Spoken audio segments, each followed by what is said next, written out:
think one of the biggest issues that people struggle with when they kind of are on that path towards creative entrepreneurship might be the thought that perhaps what they're passionate about is not necessarily something that they can make money at, especially with longevity in mind. I think depending on certain skills, it can be quite difficult to find the way to help people solve problems. So how do you have any advice to help people find how they can apply that passion creatively to solve problems, but also to an audience that is willing to pay for them? Because it's wonderful to solve problems, and I think that should fundamentally be our goal, but it is also important to put food on the table. Absolutely. Yeah. You know, that is a really, that's a tough question to answer for a lot of people who are starting. Just because, you know, this is something also that Chris told me when we were talking about, you know, people who have these conflicts in developing countries, right? Because, you know, you need to have food on the table. You need to start with survival, because people in Maslow's hierarchy of needs, right? The most bottom, the most foundational is people's need for survival, right? For me, it's looking at something that's going to make you money first, just for you to take care of those needs, if that is something that you have access to. Because there are some people who have better access than others. Yes, definitely. So I think it's a matter of two things, right? First is for you to find a process that you're comfortable in doing, that you're not going to sacrifice the non-negotiables. And then the second one for me is to concentrate on the power of the next doable step. What is within your immediate vicinity that you can solve for now before you go to the next step?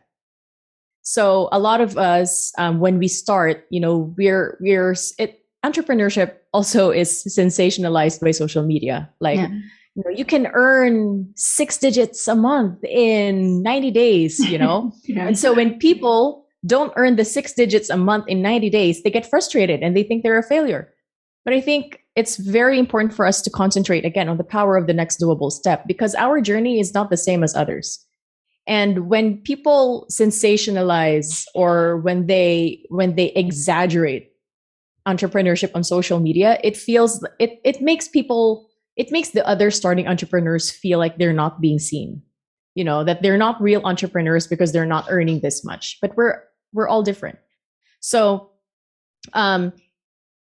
because I do a lot of work with people from developing countries, people who are starting or in developing countries, usually what I would, and this is not an original idea, but I got this from a TED talk. I forget his name, but he said there's power in the 7 to 1 a.m., the 7 to 1 rule.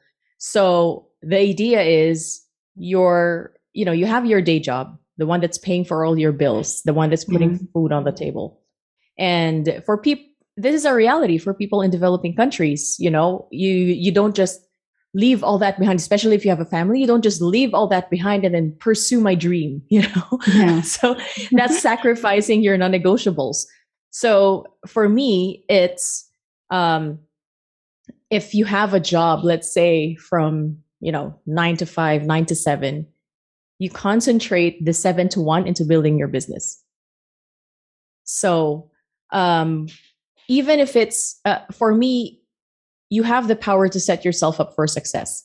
So if you think you can manage to set aside 30 minutes or 1 hour a day for you to build your business, then consistently build your business on the side. And if